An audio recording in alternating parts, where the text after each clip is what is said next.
Bismillahirrahmanirrahim. Assalamualaikum warahmatullahi wabarakatuh. Kembali lagi dengan saya di channel Muhammad Habibullah Al-Kaf.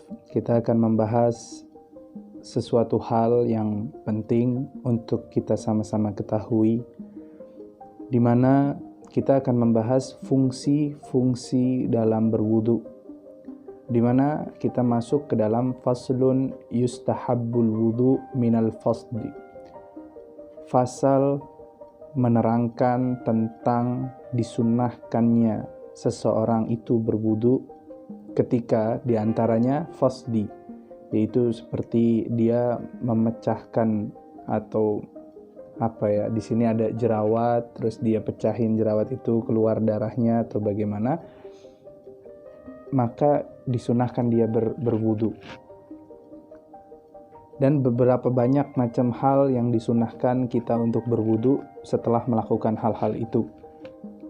Sebelum kita membahas kajian ini, yang perlu sama-sama kita ketahui bahwa saya membuat video ini diantaranya untuk teman-teman kita yang biasa mengaji bersama saya, mengkaji ilmu agama, mengkaji ilmu fikih, yaitu kitab Muqaddimah Al-Hadramiyah.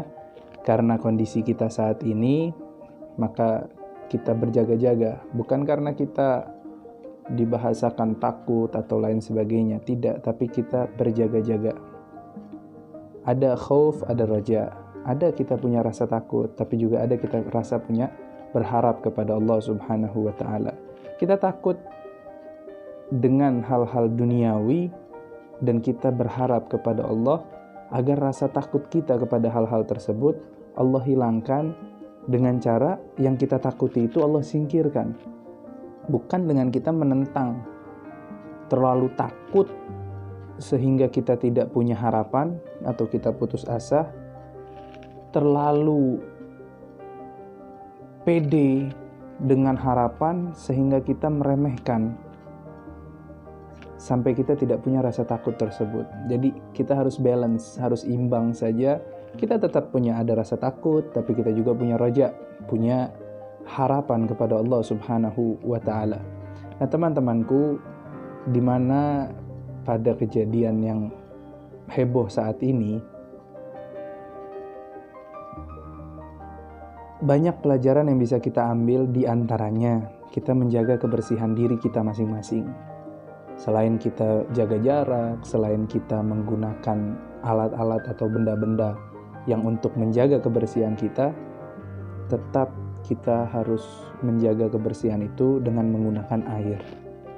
Kita bersyukur kepada Allah di saat ujian ini datang kepada kita, air itu melimpah. Artinya kemarin-kemarin kita masih ketemu sama hujan, masih ada lah hujan, yang air itu jadi banyak. Bayangkan kalau udah ada penyakit semacam ini, kemudian ditimpa lagi air itu sedikit, bagaimana kondisi kita? Akan semakin rumit. Oleh sebabnya kita jaga kebersihan diri kita dengan cara kita mandi, dengan cara kita rajin-rajin cuci tangan, bersihin badan, dan lain sebagainya. Juga kita rajin-rajin berwudu.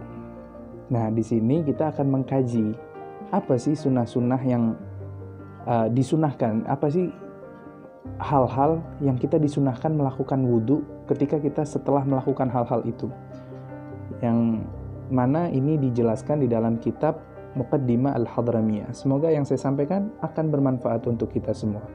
Yang pertama di situ minal fasdi, yaitu tadi kalau umpama kita memecahkan jerawat atau ada jerawat yang pecah, disunahkan kita berwudu. Kemudian wal hijamah war ru'af, atau kita habis berbekam. Kalau orang-orang di kampung mungkin, atau bahkan di kota, mereka banyak tuh ada terima bekam atau bisa bekam dan lain sebagainya. Nah, kalau orang itu habis dibekam, dicantuk, maka dia disunahkan untuk berwudu. Atau dia keluar darah dari hidung, yang biasa kita ngerti adalah mimisan. Tiba-tiba ada darah keluar dari hidung, itu disunahkan juga untuk kita berwudu. Wan nu'as wan naum qa'idan mumakkanan maka'adatahu. Kemudian kalau kita ngantuk Kadang-kadang kita lagi ada aktivitas sesuatu, waduh ngantuk nih rasanya. Atau lagi ngaji, kan sering orang-orang kalau ngaji ilmu agama, lagi belajar, ya kan, lagi dengerin omongan gurunya, tiba-tiba rasanya ngantuk banget. Disunahkan juga yang ngantuk itu untuk berwudu. Atau wanaum qa'idan mumakkanan mak'adatahu, atau dia dalam keadaan tidur, ya, dia tidur yang dalam keadaan duduk sambil menetap. Mak'adatahu, mumakkanan mak'adatahu. Jadi dia duduk bersila. Nah, itu disebut duduknya itu menetap seperti itu. Kalau di dalam hukum fikih, orang yang duduk menetap, dia nggak batal wudu, tapi disunahkan. Kalau ada orang tidur sambil duduk seperti ini, maka disunahkan dia itu mengambil air wudu.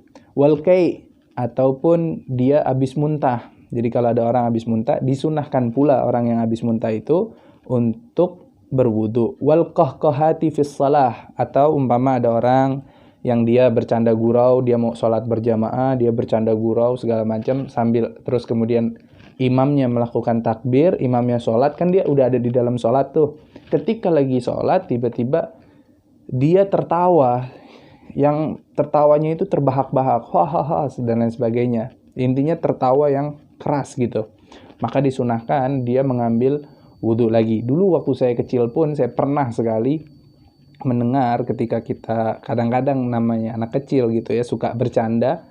Ketika kita lagi sholat sama teman kita, tiba-tiba ada gurauan dan lain sebagainya, kita tertawa terbahak-bahak sampai akhirnya ada salah satu teman itu waktu itu mengatakan, batal kamu wudunya, nggak bisa, harus wudu lagi dan lain sebagainya. Nah, sekarang ini terungkap ya, jadi di ilmunya adalah sunnah, bukan membatalkan wudu, tapi sunnahnya mengambil wudu kembali.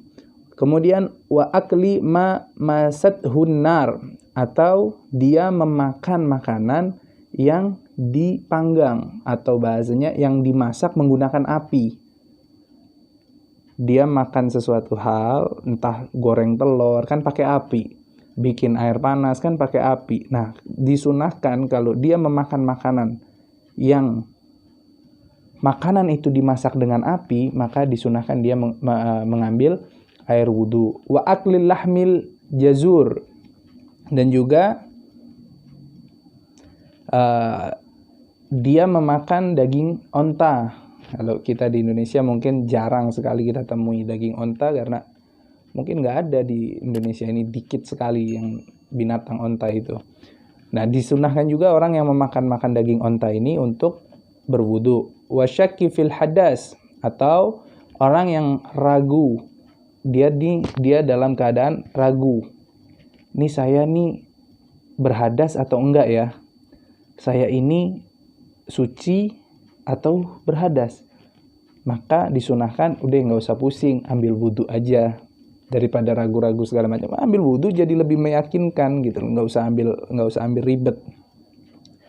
Kemudian juga wa minal ghibah wan namimah wal kadzab, disunahkan seseorang itu mengambil wudu ketika dia habis menggunjing orang, habis ngomongin orang, si anu, si itu, ini.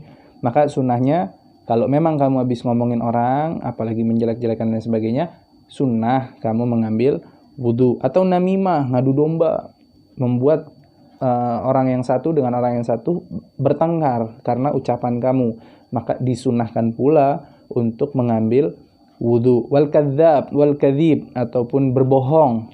Kalau kamu habis bohong, ya udah ambil wudu. Wasyatmi, kamu habis mengumpat. Wal kalamil kabih, kamu habis berucap ucapan yang kotor, ucapan yang tidak patut untuk diucapkan. Wal ghadab, habis marah.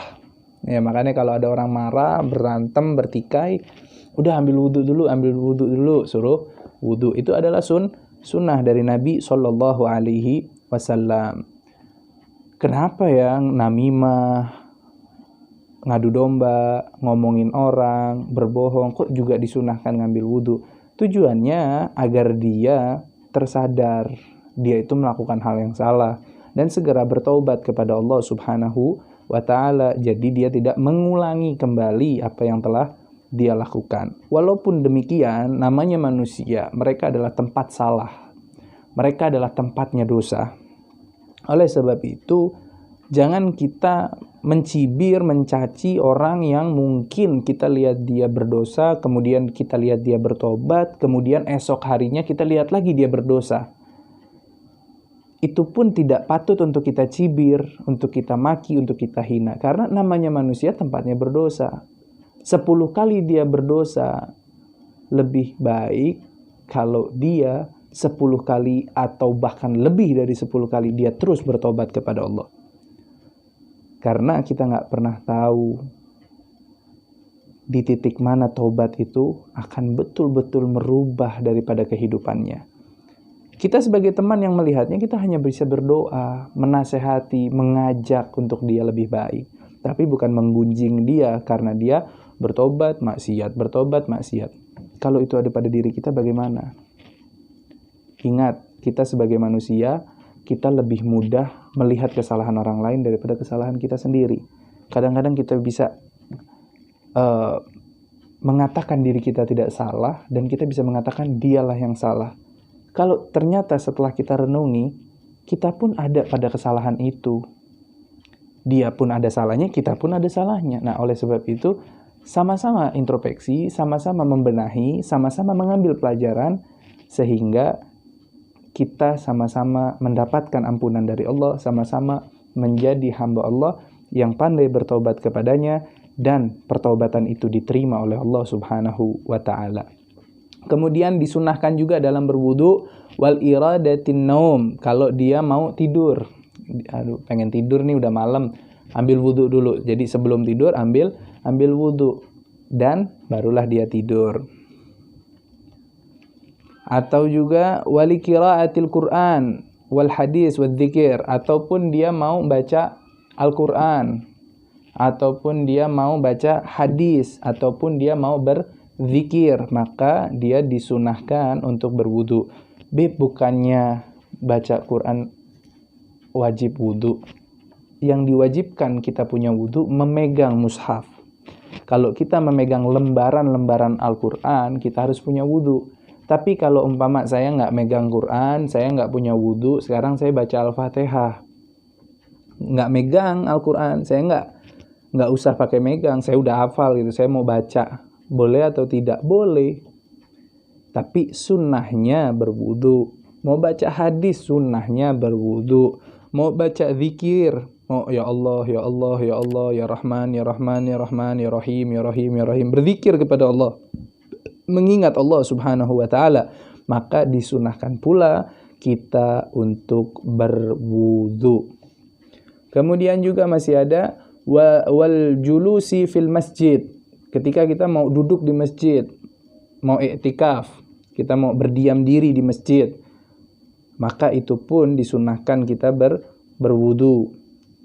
Wal mururi fih, ataupun kita mau lewat di dalam masjid. Jadi kita nggak duduk, nggak diem di masjid, cuman ini mau lewat aja, mau masuk ke dalam, mau lewat gitu loh, ada keperluan sedikit. Sunnah juga ketika masuk masjid itu kita dalam keadaan sudah punya wudu. Wadirasatil ilm, mau mempelajari ilmu, sunnah kalau kita mempelajari ilmu kita punya wudu. Waziyadatil kubur, ya waziyaratil kubur, wa min hamlil mayyit wa massihi. Kemudian juga ketika kita mau berziarah, kita mau datang ke kuburan, mau ziarah kubur, ataupun setelah ngebawa mayit, ataupun setelah menyentuhnya, maka disunahkan kita berwudu. Jadi habis nguburin, kita ambil wudu. Atau umpama kita ngurusin mayit sebelum dikubur, sebelum dikafanin, umpama kita ngurusin, atau kita ngangkat-ngangkat, maka setelah hal-hal itu disunahkan berwudu. Bahkan ini tadi, yang pertama, ziarah pun, kita udah selesai segala macam, udah sekian hari, kemudian saya mau ziarah ke makamnya. Nah, kita datang ke makamnya, sunnahnya kita punya wudu. Ini kesunahan-kesunahan yang perlu kita perhatikan, perlu kita catat baik-baik agar kita rajin-rajin mengambil wudu. Jangan hanya berprinsip kalau sholat ambil wudhu, tapi jadikanlah wudhu itu selalu ada pada diri kita. Batal wudhu, ambil wudhu lagi. Batal lagi, ambil lagi. Bahkan ketika kita punya wudhu, kemudian ternyata kita punya rasa emosi segala macam, ambil aja wudhu lagi.